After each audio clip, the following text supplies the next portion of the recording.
Hello, welcome to our little session that we're having for new clinical instructors. And in this session, we're going to focus on clinical evaluation.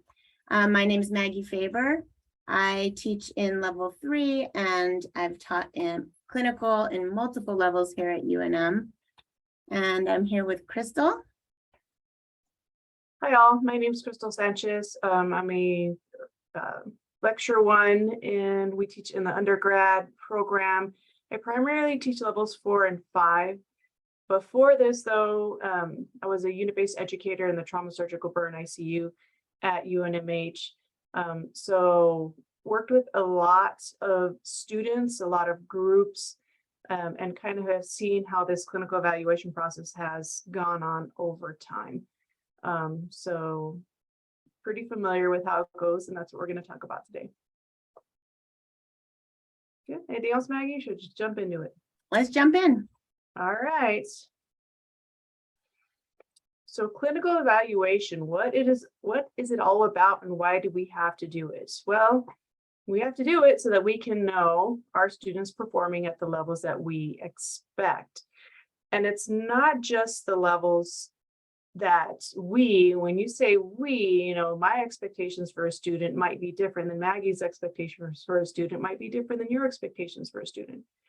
But in the end, we have a general set of standards that are set by our program, by the undergraduate program, and that is accredited by several entities and is also in compliance with the New Mexico Board of Nursing. So there are ultimate overseers. It cannot just be, well, I feel in my heart that this is a good student and they should pass. It's like, well, that's nice. I'm happy that you feel in your heart that they're wonderful, but they also have to meet the minimum standards so that when they graduate, we all have the same baseline that we're working off of. All the students come from the same expectations. Okay, but as in anything, anytime we evaluate somebody, there is a process to do it. So that's what we're going to talk about today. There are objective and subjective judgments that go along with this. The expected behaviors. Maggie's going to talk a bit about the feedback and maybe some of the it's almost easy when they're good students and it's clear that they pass, but then what happens when you're like, you know what, they're not doing something that fails them outright, but there's just this intangible something that we might need to investigate a little bit further. So we'll speak to that as well. Now, while there are multiple ways to evaluate students, this can be during conversations, it can be during a debriefing, it can also be during doing homework. There are a few that we use we are required to by our governing bodies. The formative and summative learning evaluations are one of those. We have clinical expectations. So there are several places for this. One of these is in the student handbook. So the formative and summative evals speak to a lot of the nursing behaviors, things like, are they doing interdisciplinary collaboration? Are they using evidence-based practice? The clinical expectations tends to be a little bit more about the professional behaviors of nursing. Are they coming to clinical on time? Are they being safe in their practice? Are they open to feedback? And the baccalaureate essential qualifications are also a piece of that. So there's several resources that we pull from to kind of determine, did the student meet those minimum expectations for passing this clinical rotation? And Maggie, jump in if I'm missing anything, okay? You're doing great. Yay. Feedback, yes. Give me the feedback. If I'm talking too much, you need to tell me. So formative evaluations, by their nature, Formative is not the sum of everything. This is an evaluation that is done at their midpoint in clinical. It does us no good if we wait till the very end of their hours and then say, well, here's where you didn't meet objectives, you fail.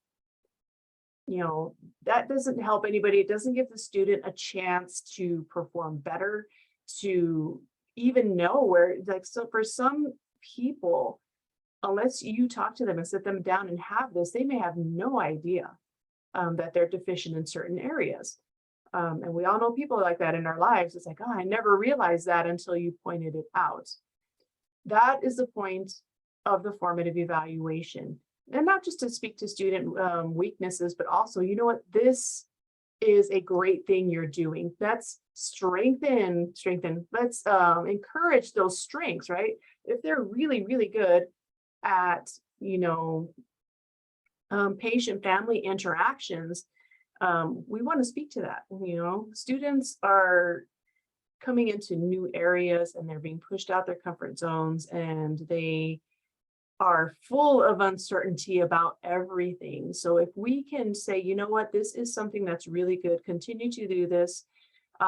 It's a way to boost their confidence, and it's a way to carry that great behavior as a student into being a nurse. Okay, so formatives are great for pointing out where they're strong, and then the areas where maybe, you know what, we need to work on this and focus our attention on this place. So it helps the instructor identify areas where the student might need help. It helps us as faculty. Faculty have access to student resources that maybe you don't know about. Your faculty also have dealt with many students in many different clinical settings. So we can certainly bring a perspective to things if we know about them. If we have an evaluation like, well, we can do this on our end to help the student, but we need to know about it, okay? So that's the point of the formative evaluation. After the formative evaluation, the student should receive that, hopefully make any adjustments necessary to pass those minimum goals. And then at the end is your chance to evaluate their overall progress. This is the pass-fail point. If they have not passed their clinical objectives by the summative evaluation, there is no more time for adjustments. There's no more time for improvement. That's going to be a clinical failure. Okay, but if we're having a clinical failure, we should not be finding out about this at the summative eval. We should be finding out at the formative, so we can make a plan to help that student become successful. Okay. It doesn't do anybody any good to hear at the very end that the student is doing this specific behavior. So I just really want to emphasize that. Think about your own performances, right? You would want to know so you can improve, and not just hear at the end, well, too bad, so sad, you're done. All right. So what will happen is that the student will fill out a formative eval. It is their own self-evaluation. Do we go into this farther down, Maggie? Yeah, we will. The student does it and then the instructor? Yes, first the student has to fill out how they think they did, and then the instructor fills out a separate form with their own scoring. So this is the instructor. This is an example of the instructor scoring, and it looks the same as the students. Yeah. So what will happen is first the students fill out the formative evaluation, and every evaluation has multiple course objectives to them. All right. It is not your job as the instructor to go around and say, well, this is where I felt the student met this with this example. You don't have to fill out these formatives for the student. Okay. It's up to the student to take charge of their own learning and say, here is where I met this objective. And in a formative eval, they are going to score themselves off of 4 criteria. They're either going to say, I exceeded expectations here, I was satisfactory, I'm still working on this, this is unsatisfactory. it is okay to say, I am still working on this. I haven't been exposed to this at the midpoint. That is okay. It's expected sometimes, right? Maybe you didn't come across every clinical situation in the first half of the semester. It gives you a place to focus in the second half. Well, you didn't get a lot of interdisciplinary collaboration, so let me make sure you get in on rounds.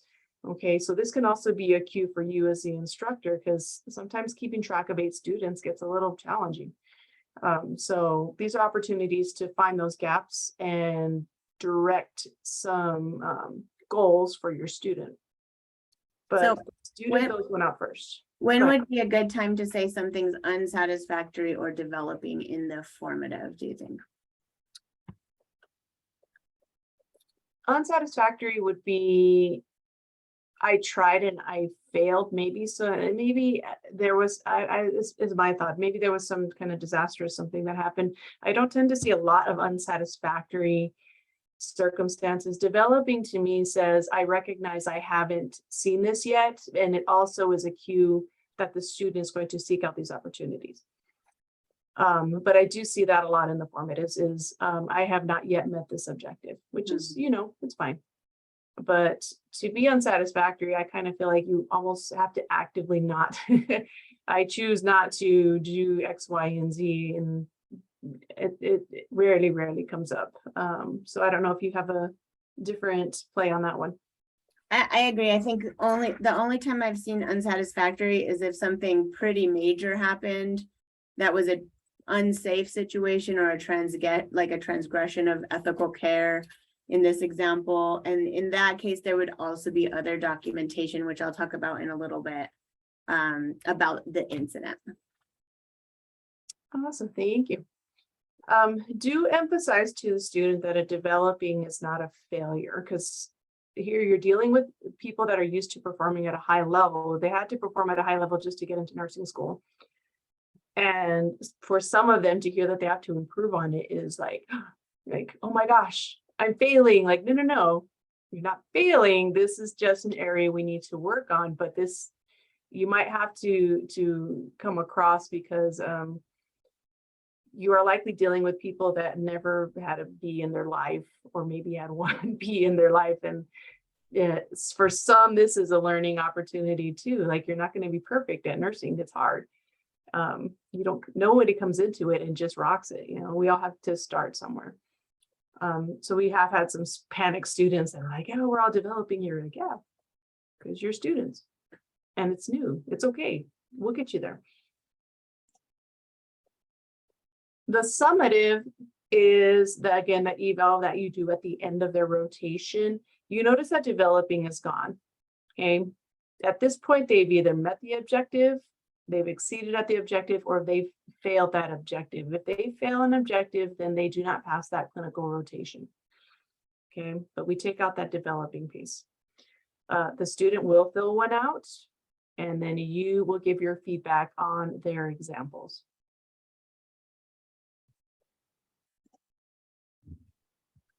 So this is a good example of when we talk about the governing bodies that set our expectations.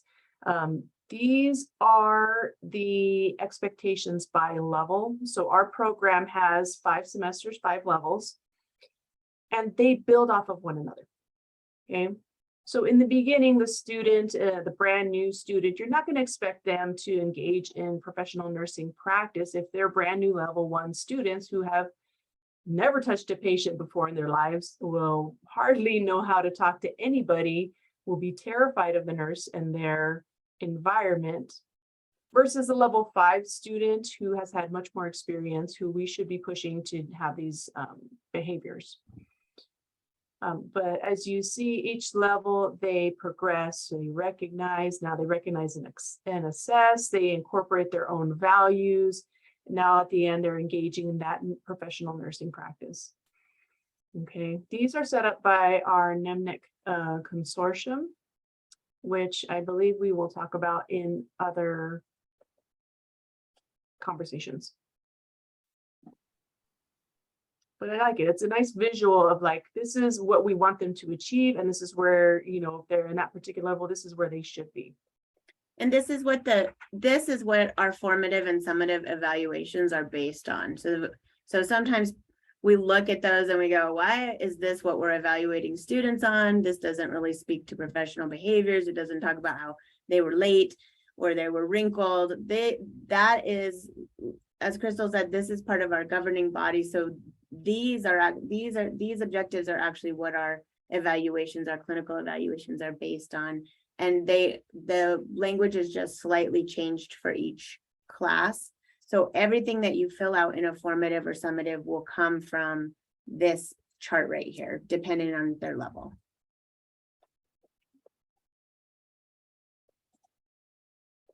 So as Maggie was talking about, the course objectives are a bit vague and generalized, and there's a reason for that. New Mexico Education Consortium is a statewide program. So these evaluations are set to be applicable across the state, urban areas, rural areas. They're set to be used across different clinical sites. This could be outpatient, this could be inpatient, this could be psych, this could be mother baby, it can be acute care, can be school nursing. So to find a set of objectives that fits all of that necessitates them being very general. Okay. Now, having said that, the examples that the students come up with don't have to be horribly complicated. Okay. So we say apply patients' values, beliefs, and attitudes to the care plan. We don't need you to go in and do a psychological assessment of their core values in childhood or where they came from. We don't need that much detail. Applying a patient's beliefs and attitudes to the plan of care. Was the patient included in the plan of care?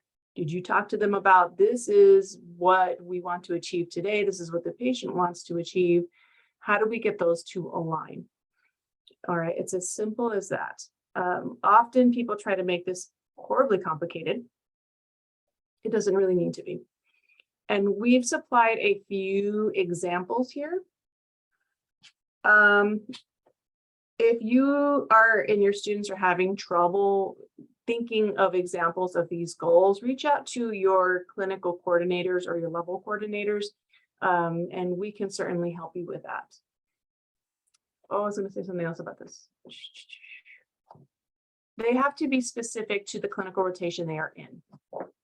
So one of them talks about ethical practices. When the student says, I treat every patient with respect. I'm like, that's very nice. I'm glad that you did that. You should be treating patients with respect. It's awesome. It doesn't speak to how you met this objective. It has to be specific patient examples. I always take their values into account. Well, very nice and general and flowery statement to make, but for the purposes of this evaluation, it has to be specific. I met this when I spoke to my patient about if they wanted to take their pills all at the same time. Okay. My patient wanted to shower after eating, and we communicated that with the tech. That's meeting ethical values, and it's also doing interdisciplinary collaboration with your tech. Okay. It also has to be applicable to the rotation they are in. They should not be using examples from previous clinical rotations or from any intern or externships. Okay, we're talking about meeting the goals of this clinical rotation, not about overall program.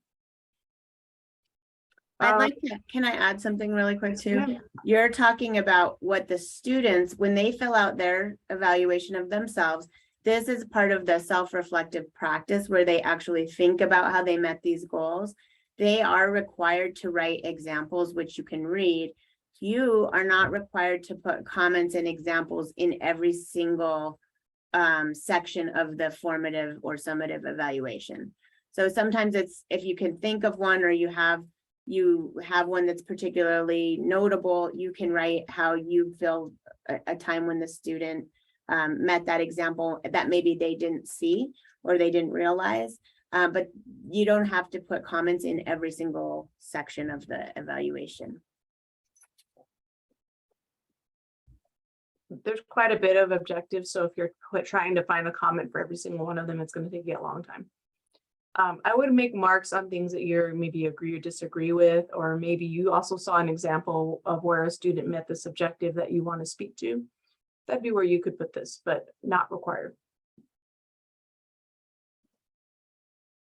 All right, and here's another example, healthcare resources. I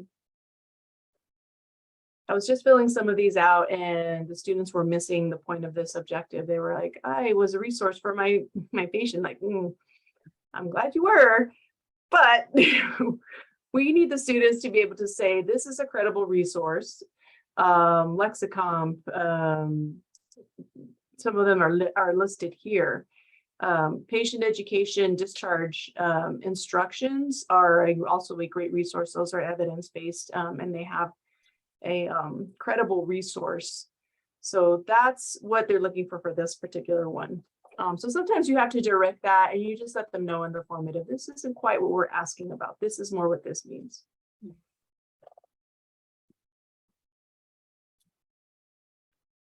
So formatives and summatives, we have a program called Typhon, and that is where these are going to be completed. So the student will complete an eval in Typhon. You will be able to pull up that evaluation to see what their examples in meeting these objectives are. And then you will fill out an evaluation that looks very similar to theirs, where you can make comments on the student performance. They have to be, comments should be meaningful. It shouldn't just be like, you're great. And Maggie's going to talk more about this. But we want to give these guys, again, if they have areas they need to shore up, we want to give them where we saw they were needing help. These also need to be co-signed by a person with an MSN. So if you are a bachelor's prepared nurse, and that's fine for you to do these evals, but for the Board of Nursing, we are required that somebody is overseeing you. If you're bachelor's prepared, it's usually going to be your clinical coordinator or your level coordinator that will be in charge of co-signing these. If you're precepting somebody that's in an MSN program, you have to co-sign their work. Students are also able to see all the comments and the feedback that you've given them, which they should. Feedback should be something that is two-way. They should be able to see that and be able to speak to that if they wish. Okay. So that part covers the nitty-gritty of the formative and summative evaluations. So next we're going to talk about the actual feedback and how you might be delivering this.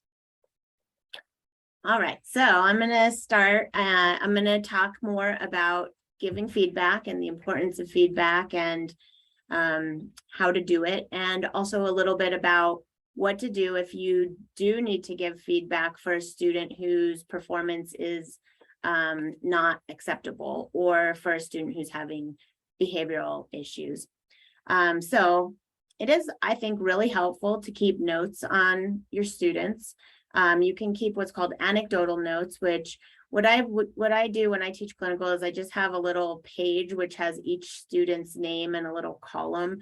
And that way I can keep notes on, oh, today they started an IV, or they assisted with a procedure, or they followed wound care, and I can keep little notes about what they did, because that helps when I'm filling out my evaluations trigger my memory of what that student has been doing.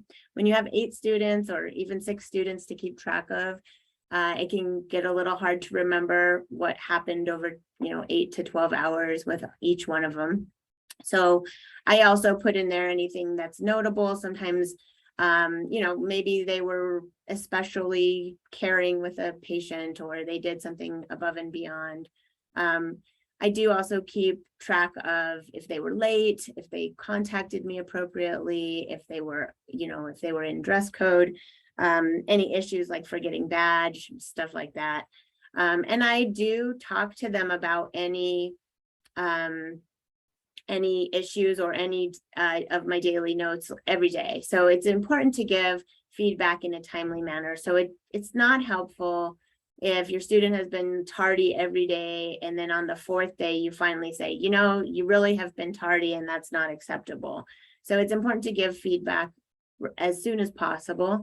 And I think we all like having feedback about positive things. So I think if you catch a student doing something well, it's also great to give them timely feedback about that. Your evaluations, we used to do these in person and go over them in person. Now we do them on Typhon, and the student reviews them on Typhon. So it's pretty private. However, if you have some feedback to tell a student and it's something that they need to improve on, especially, you know, don't do it in front of their peers or in front of the patient. Pull them aside and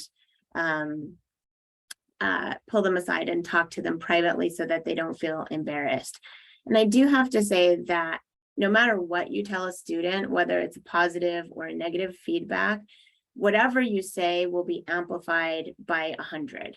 So I have noticed that if you tell a student something that you might think isn't a big deal, like even something like make sure you put your needle in the sharps container right away, don't set it on the bedside table, they'll be like, oh my gosh, I messed up and it's so bad and I'll never do that again. And they think you really judged them. So just be very cautious with your words and just be honest and direct, but don't forget that they will take whatever you said and really amplify it, and they'll go home and think about it, and they'll think, oh, I can't believe I put the needle on there. Why did I do that? You know, and they'll just really perseverate on it. So it's your words really have a lot of power, whether those are positive or negative words.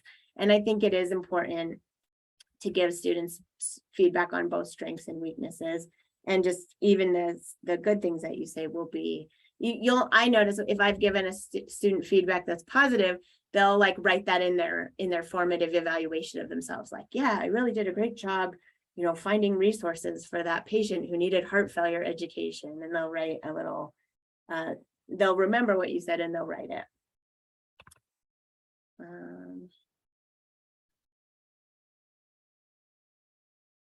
So when you are giving comments, and especially the written ones, I think meaningful comments are important. So you can use anecdotal notes to be very specific. So if you write down, remember you did that NG tube and it was really challenging and this patient was combative, you can be very specific about what behaviors you saw that you recognized were challenging for the student and the way that they performed in whatever strengths. It's more meaningful to be very specific than to just say, great job on that NG tube. You know, you can just be more specific with your language so that they realize the full scope of what they've done. Like patients who are combative are very challenging. You paid attention to safety. You made sure that you had support. You were still very gentle, just whatever kind of details you can give. That's going to be much more meaningful than just saying good job or showed improvement. It's like, well, what improvement did they show? And here's an example of it's more meaningful to say, I noticed that you tried various methods to communicate with your nonverbal patient. So just showing that you really paid attention to what they were doing and recognized and telling them that, you know, what exact parts of it, and framing that in a more nursing language and nursing safety really helps them to understand better why what they did was good performance or better performance. All right, I'm going to talk a little bit about the essential qualifications for progression and graduation. So in the student handbook, there's a whole paragraph on this, or a whole page about these essential qualifications. These are what I usually go to when I have a student who is having what Krista was talking about, that more intangible kind of issues that you're like, I'm not sure how to phrase this or how to articulate this, but this student just isn't, there's something sitting not right with me about them. So usually when it's something like that, it's one of these professional behaviors, such as the student's communication, either with you, with their peers, or with the patient. It could be a behavioral or emotional issue, like they maybe you witness some disrespect or some incivility. It could be professional conduct, and that could be anything from being tardy or being prepared for clinical. So that means following the instructor guidelines that you set forth for them, knowing what your expectations are, and then doing those things. So this, it says see handout, but it's in the essential qualifications are in the clinical instructor resource booklet and in the student handbook. And it spells it out. It spells it out really well, what are acceptable and critical behaviors for nurses. And it's very different than what you see in the evaluation objectives of the formative and summative evaluations. So when we start seeing problems with students, we can usually articulate why those problems why those behaviors are a problem in a professional way, by referencing the essential qualifications. And if we have students who are having problems, or they seem to be meeting the evaluation objectives, but you're concerned about their behavior, or if they're not meeting the evaluation objectives, we can put in place a professional performance improvement plan, or a PIP. So the process for this is located in the appendix of the student handbook. It is still very critical that we give students timely feedback about what professional behaviors we're seeing that are not acceptable. And I would say the sooner the better. In the performance improvement process, it talks about giving what's considered a verbal warning and then what's considered a written warning. So a verbal warning could be your student shows up late and they didn't contact you. You can give them a verbal warning. You need to contact me if you're going to be late before clinical starts, and this is how you do it, and I expect you to do that. If they repeat that behavior and they're tardy again and they haven't contacted you, or they contact you but they're still tardy every single day, then we can do what's considered a written notice. These are actually both written and they're both in Typhon. And I'll talk about how we can write it up, or how we write up the form, which is called a remarkable observation. And then what we need to do is make sure that we put a specific action plan in place so that the student knows the consequences of their actions.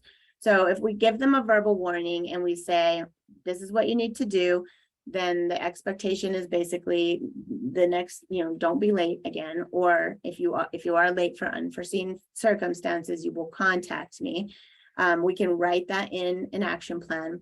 If it's a progressive problem or a very unsafe situation, for example, if we had a situation where a student showed up impaired, we would go directly to a written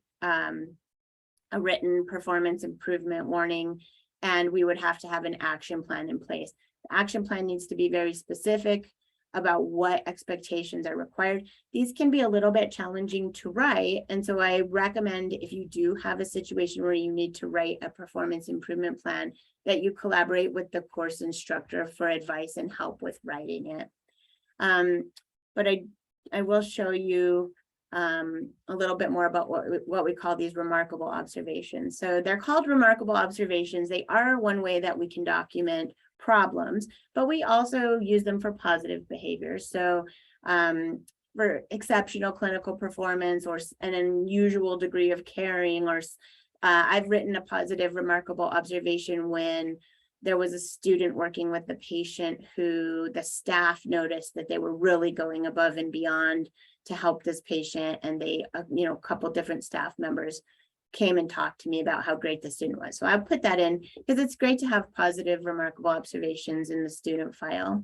More commonly though, we use these for problems. So problem behaviors, like we use these for classroom, but we also use them for clinical expectations, not being prepared.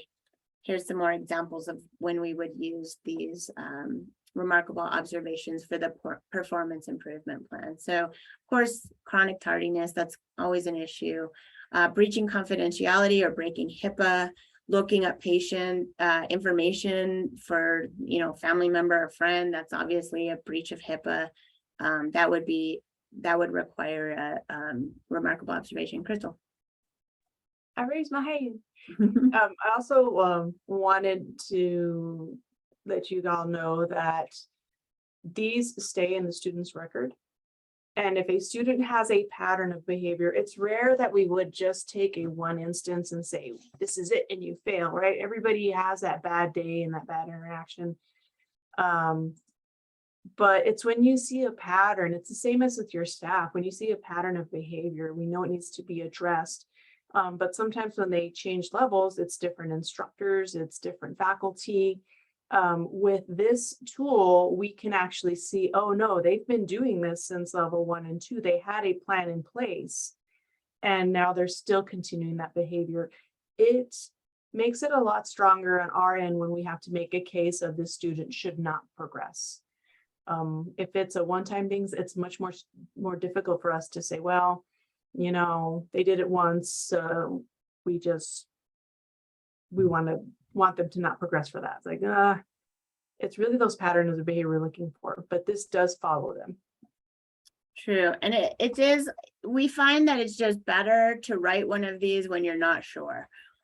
Because, if you let things go, or you let them slide, or you don't want to be a bad guy, and then they're having this pattern, well, it turns out they were tardy every day in the previous semester. And so, like Crystal said, it's helpful for us to, it's better for us, and it's better for the student to nip those behaviors in the bud, and they need to know, they should know what the expectations are. So I have an example here. This is not how it looks in Typhon, but this is all of the information that's in Typhon under this remarkable observation form. So we basically have to write, if it's a concern or a compliment, what essential behavior has been violated, if it's an issue with an essential behavior, description of the behavior. So we just do this like all documentation, just very objective as possible, impact of that behavior, and to fill this part out, we have to reference the essential behaviors that are in the handbook. And then we have to communicate the fact that we're writing this to the student. They have a chance to respond. So they can say, I understand, I was late, I'll never do it again. Or they can put, I was late because my car broke down, and I tried to call, but my phone was broken, or whatever they want. And then if we need to write an action plan, which would be for a written notice or a repeated behavior, we can put the action plan there. And it should be very specific, such as if the student is unprepared for clinical a second time, they will be sent home for the day, and they may risk failing clinical. So your course coordinator can help you with this action plan part. And then when we'll do the follow-up. And so the follow-up will be, we'll set a date, and then maybe it's two clinical days later, and the student has been on time every time. So we can just write a little follow-up that, so far they're doing well and going by their action plan. So just a final note about setting the stage for feedback, because it can be difficult to give feedback, especially when that feedback isn't positive. So I always start with making clinical a safe space, and I let the students know that it's my intention to make them great nurses. And I usually say, who here wants to be a mediocre nurse? Raise your hand. And nobody raises their hand because no one wants to be mediocre. And I say, great, because I don't want you to be mediocre nurses either. So for that reason, I'm going to give you feedback that is meant to improve you so that you can be exceptional nurses. And I tell them that right away. I said, I'm very direct. I'm going to give you feedback. It might be positive, it might be negative. It's never my intention to hurt your feelings or to make you feel bad. The only reason I'm doing this is to make you exceptional. And I also tell them feedback isn't a grade. You don't fail because I said you did something wrong or you should do something differently. It's an opportunity, right? It's an opportunity to learn, to improve for next time, and to become exceptional.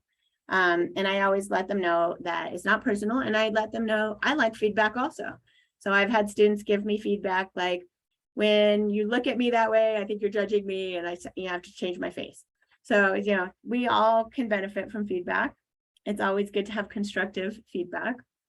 And, you know, I also tell the students, I don't expect you to be perfect. You're here as students, you're learning. This is the first time you've done things sometimes.